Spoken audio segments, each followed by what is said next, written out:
We start on a crazy cosmic space train where an apparent hijacking is taking place, as a bunch of metalhead tin men start shooting up a bunch of peeps. The train guards beat them pretty easily, but then one of them proper jinxes their asses by saying he's totally sure they're dead, when suddenly the fuckers all start coming back to life because reasons. And if you ain't ever seen a single ep of this show before, then good luck in understanding any of this shite. Luckily though, the first female Doctor Who fella is on the case, and throws down a space ladder before climbing down onto a moving space train with dodgy VFX, in an incredibly cheap looking Mission Impossible style stunt sequence.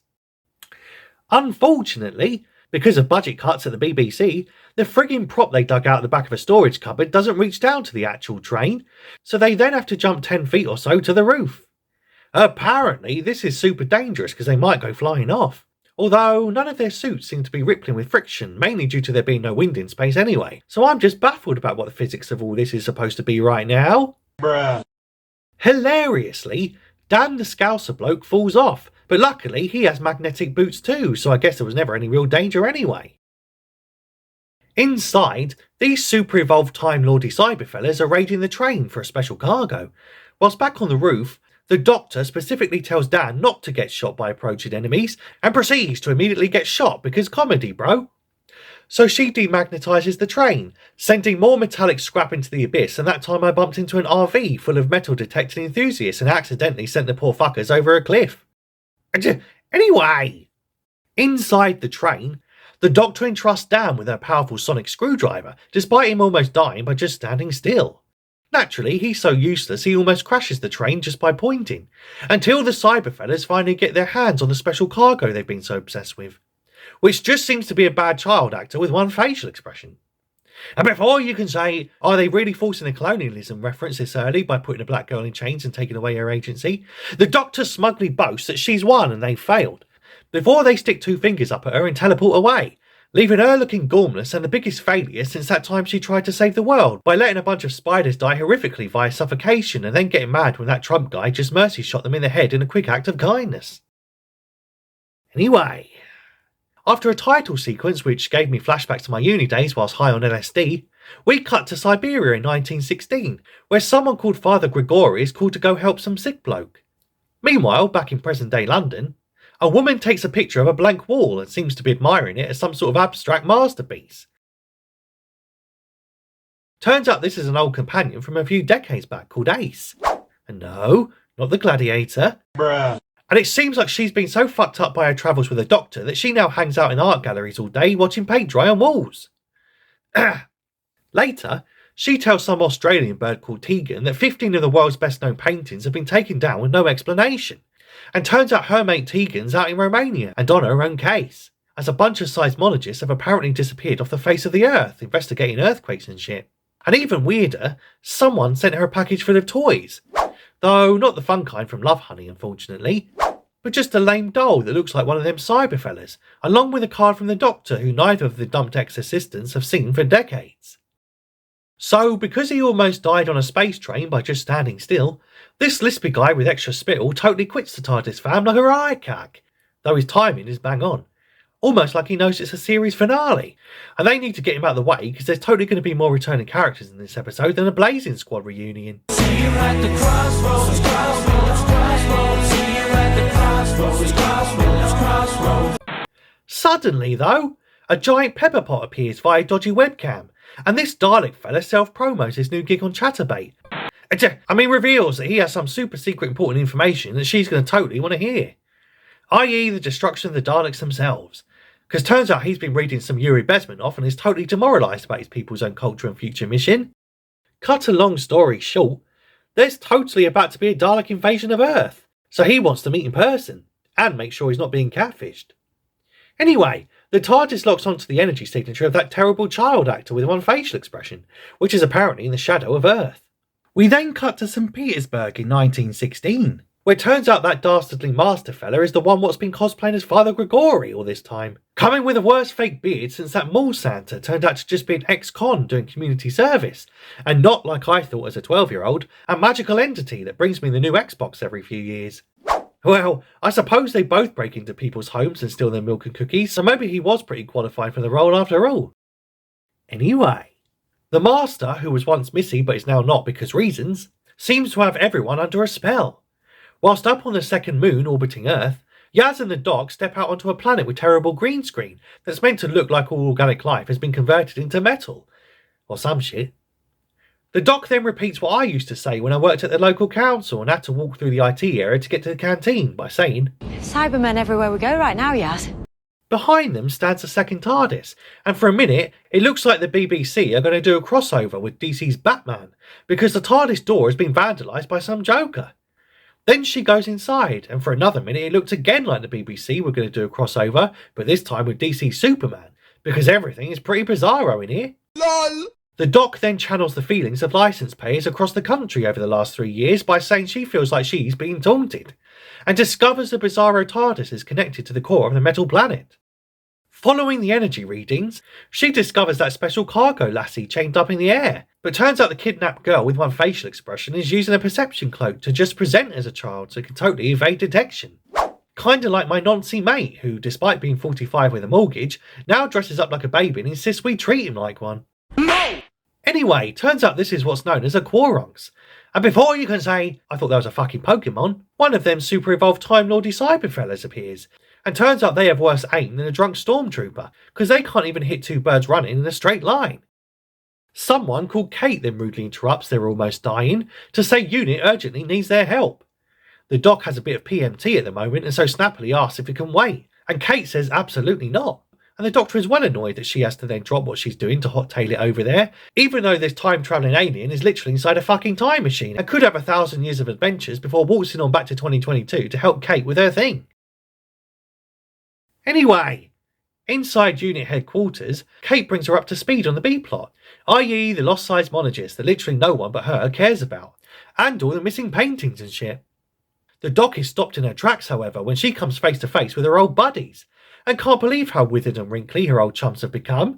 And before you can say, well, I still would, these broads are pretty mad that they got ghosted for 40 years, and Yaz's face falls when she suddenly realises that she's going to get dumped like yesterday's turd too, and probably within the next 65 minutes at the end of this showrunner's final story. Turns out the missing paintings aren't missing, but have been collected by Unit, because they've all been defaced with the face of the Master, and even Ace can't believe their classic foe's been race changed. Anyway, his gloating message gives them his location, which is over in Naples because reasons.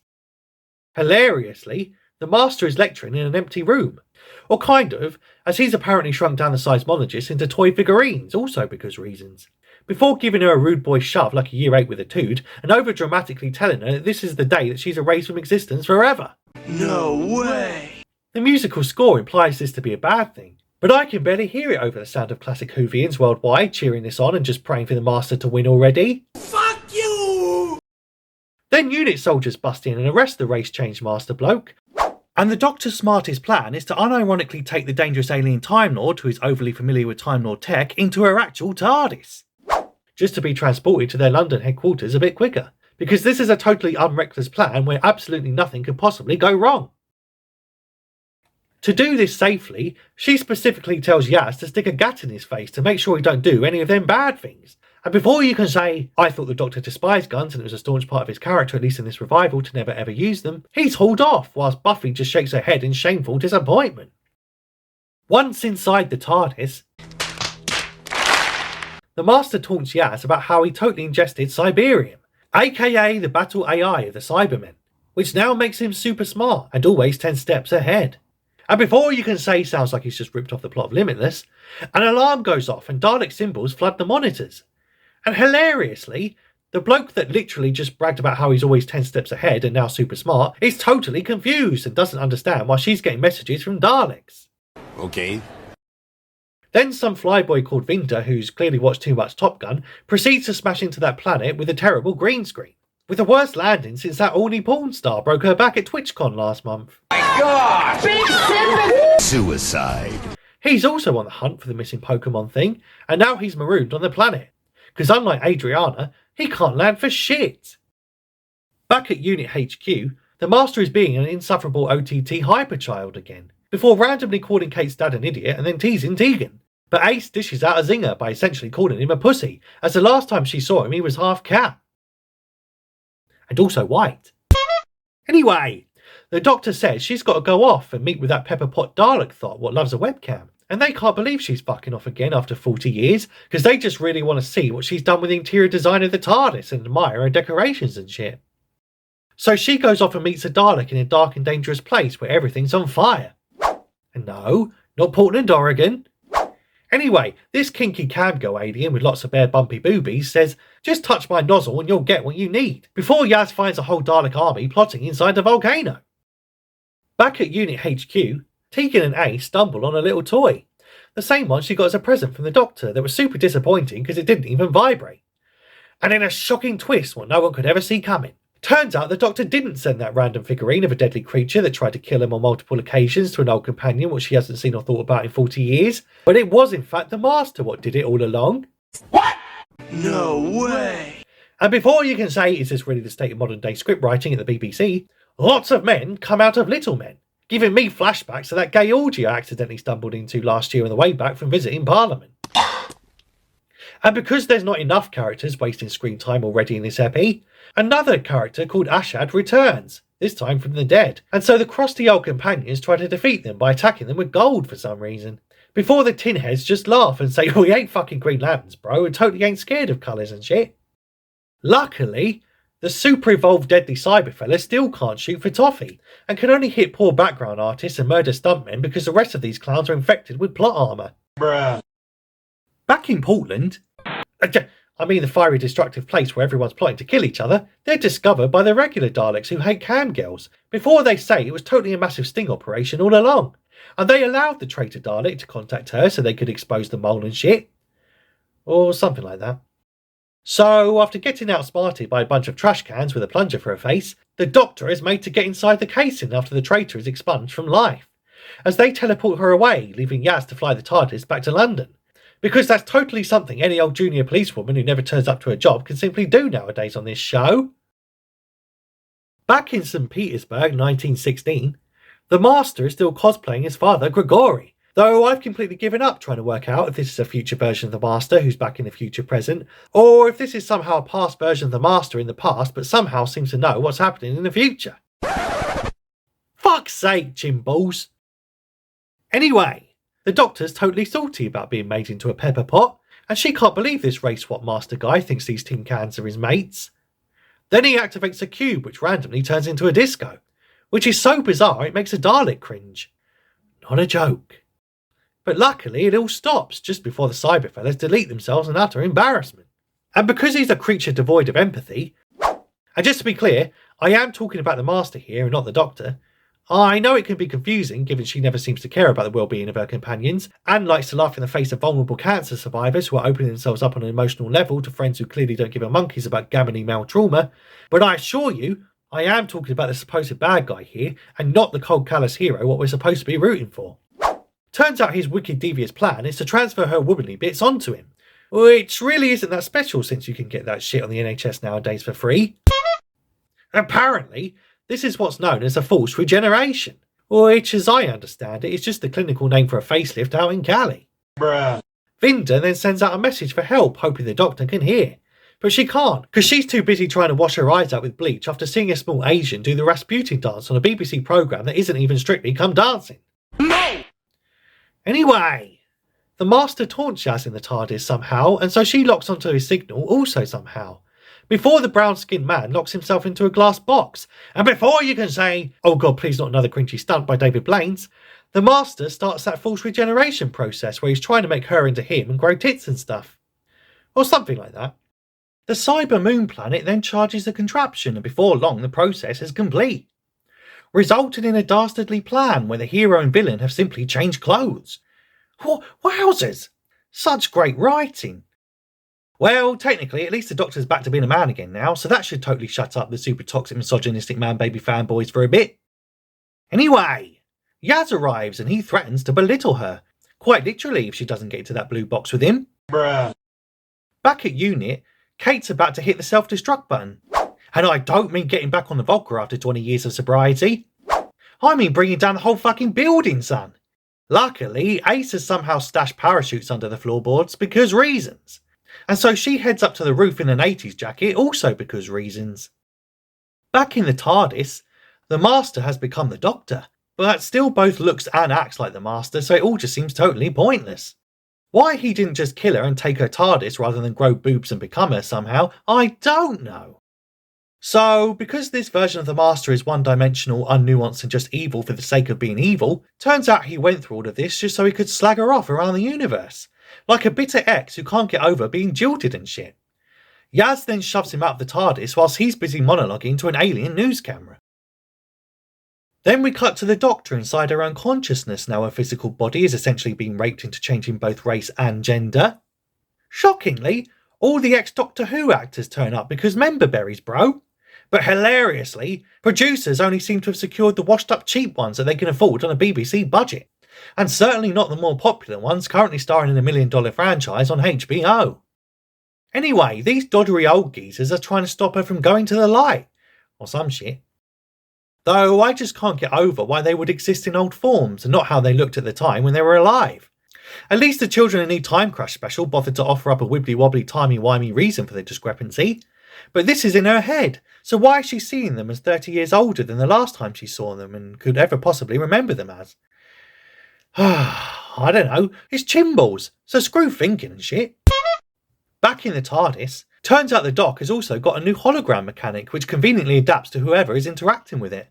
And before you can say, well, this totally ain't going to be a lazy plot mechanic, Yaz picks up Vinda and says they've got one more pickup to do, implying she's now running some sort of interdimensional Uber taxi service. Elsewhere, Tegan then runs back to save Kate, who ungratefully tells her to sod off because you're totally cramping my calculations, bro. But she just sticks two fingers up and says you totally look like you need the help of a small Australian, so fucking deal with it, bitch. Apparently, the self-destruct thingy is in the basement, and they're at the top of the building with a fuckload of death metal people in between. And I don't mean a bunch of long-haired smelly guitarists. So the plan is for Kate to distract the super-evolved cyber fellas whilst Tegan heads past the monsters to the basement, where hopefully she won't find Joseph Fritzl up to his old tricks again. Up on the roof, Ace chucks herself off a building now she's just finished the god-awful script for this episode, before presenting the most embarrassing skydive sequence since that time I went on a parachute course and did a full George of the Jungle by faceplanting a tree upon landing. Yeah, not even a joke.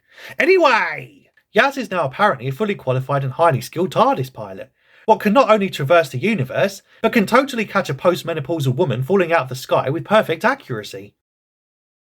So she flies back to the volcano to reunite with the Master, and pretends she's totally sorry about shoving him out of the TARDIS and leaving him marooned on some rando mushroom planet. Bruh.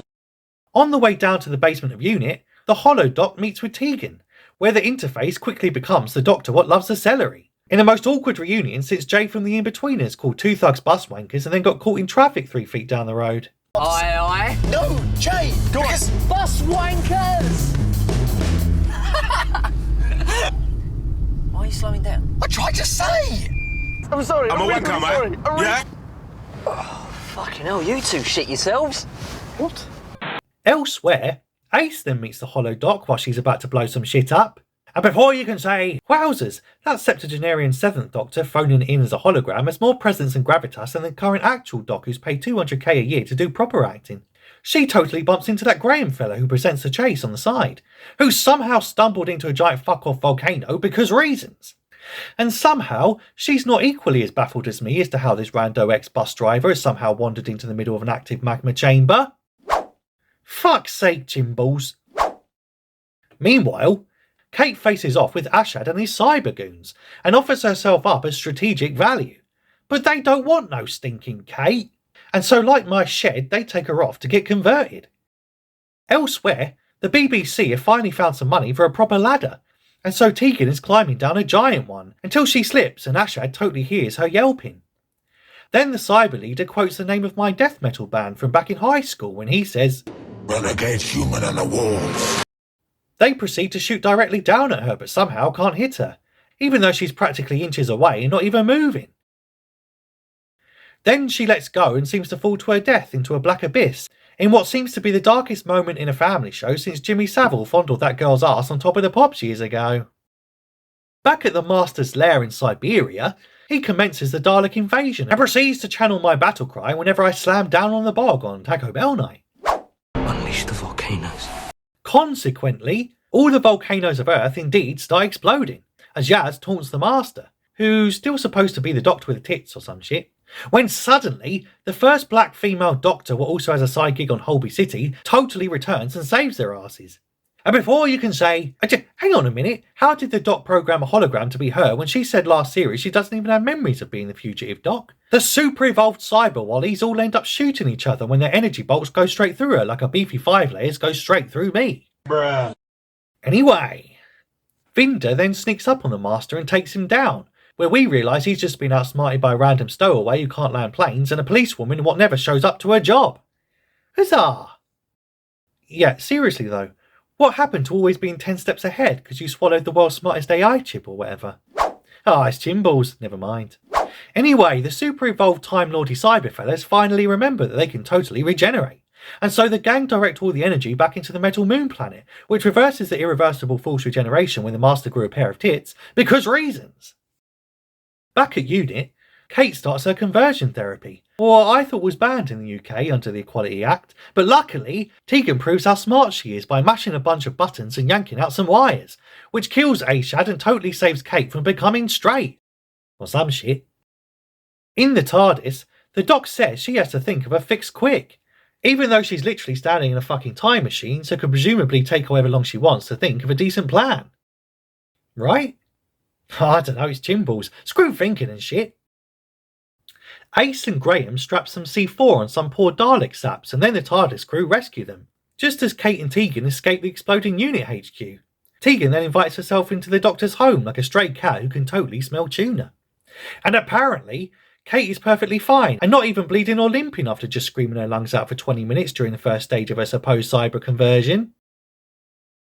The Father Gregory Master, what everyone seemingly forgot about, totally wakes up from his David Blaine's glass box and escapes, as everyone comes back for the grand finale, in a budget callback to the similar scene in Journey's End of Series 4.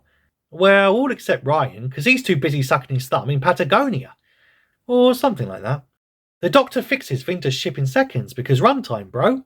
And she uses the Master's Bizarro TARDIS to supercharge hers. And before you can say, are they really trying to set up a spin-off called Pimp My TARDIS? Vinder fucks off and the metal moon thingy is transported to 2022, where it plugs up all the exploding volcanoes and then totally saves the day. Huzzah! Then she releases the Quorox thing, what loves to cosplay as a bad child actor with one facial expression and will surely win you the jackpot in Scrabble, which destroys the metal planet in the process. The Master somehow teleports back into his TARDIS and then crawls outside, where he presses a button that apparently controls the direction of the Quorox's energy beam, and the Doctor takes a full blast to the face. So, after going and getting herself killed by a giant space laser when the Master says he's totally going to kill her and she just stands there gulping gormlessly and friggin' lets him do it, Yaz cringily carries her back to the TARDIS, where she regains consciousness and looks around at all the coffin dodgers bended into her face, and just thinks, wow, I need to get myself some younger friends, and preferably a few who don't stink of Werther's originals. Still, death by space laser is pretty cool. And I suppose there's worse ways to go. Like me mate Reg, who inflated his kid's bouncy castle past recommended safety parameters and ended up sending a dozen tiny partygoers to Kingdom Come. Luckily, they landed safely on the trampoline across the garden, but Reg had already jumped up after them and landed in a fucking canal. Anyway, once everyone is dropped off, the Doc starts to cosplay as a Chernobyl survivor when her skin starts to glow with burning energy. Naturally, she's a bit upset, so immediately takes a step back and thinks, what would Joe Biden do? And so we immediately cut to her eating ice cream while sitting around doing fuck all. And she starts to say her farewells, but Yaz says, please don't, because it's actually quite painful, bro. So after leaving her best friend to die alone because saying goodbye stings a bit, Yaz watches the TARDIS fly off, while she randomly runs into Graham and that painfully unfunny comic what spits when he speaks, and they take her to a Companions Anonymous group where we see lots of old faces return. And boy, do I mean old. This Ian fella is 97 for fuck's sake. And look, even more cameos. And before you can say, wow, this Chimballs fella is totally just throwing shit at the walls to see what sticks, but luckily things can't get any more desperate, she goes up in flames and David Tennant's back for the 20th fucking time. Which is great, but also sucks, because I was totally going to write off the entire 13th era as painfully cringy fanfiction. But now he's actually officially regened on screen, the time this trial BS might actually have to be canon. Fuck's sake, Chimballs! And that's it. That's the plot and that's your lot. But man, what a story. Instead of a kitchen sink, this Chimbal's fella threw his whole fucking house and probably his old granny in for good measure.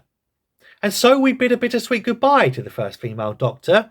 A gamble what was so successful, the role had to be passed back to a middle-aged white man who had already done the job much better years before. So many questions though. Like, how did Tegan survive falling into the dark abyss of an elevator shaft? Oh wait, it's Chimbal's, never mind. How did Graham get in the volcano and why? Oh wait, it's Chimbal's, never mind. Why can't they just shoot the regenerating Cybermen again during the revival process? As we know from lore, that's how you permakill a Time Lord. Oh wait, it's Chimbal's, never mind. 1 hour later. Is Gallifrey still gone? Oh wait, it's Chimbal's, never mind.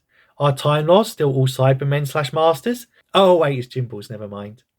Did they ever fix half the universe from being destroyed in the flux? Oh wait, it's Chimbal's, never mind. 5 hours later. Why is the Master now one-dimensionally evil when we spent 2 seasons humanising her during Capaldi's run? Oh wait, it's Chimbal's, never mind. Why does a title character have literally no agency in her own show or even her swan song finale? Oh wait, it's Chimbal's, never mind. And what exactly was the power of the Doctor?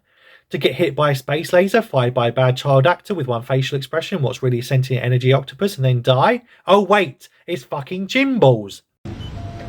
I'll explain later. Man, I think the fans need a support group after all this as well. But in real life, and not just the nutters on Reddit. Anyway, tell me if you enjoyed this epi in the comments if you have time, and I'll see you in the next one.